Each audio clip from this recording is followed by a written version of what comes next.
11 turns counterclockwise means all the way, if it was a screw, it's all the way loose. Okay?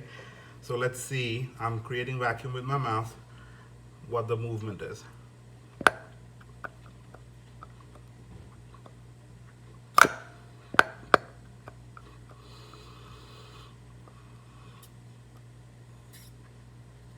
That's all I can pull.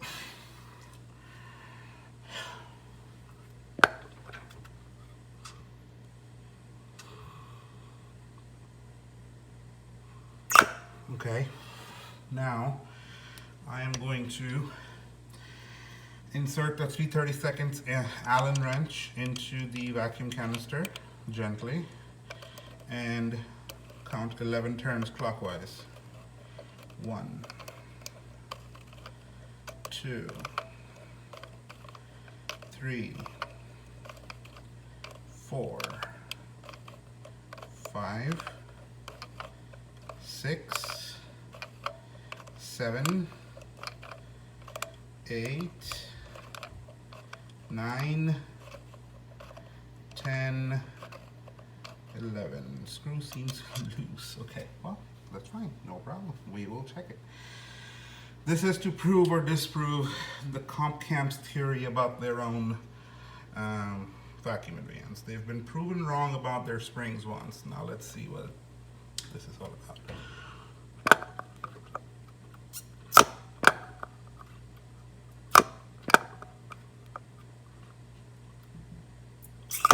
A lot less vacuum is being required of me to move that arm the same distance.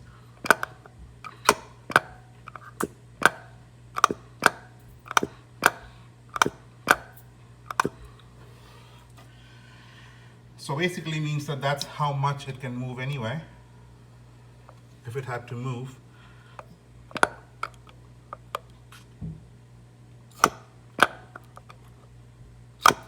So clockwise means, just like CompCams says, you get the quickest vacuum advance response.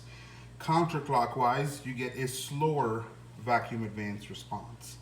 I'm going to confirm this, but off video.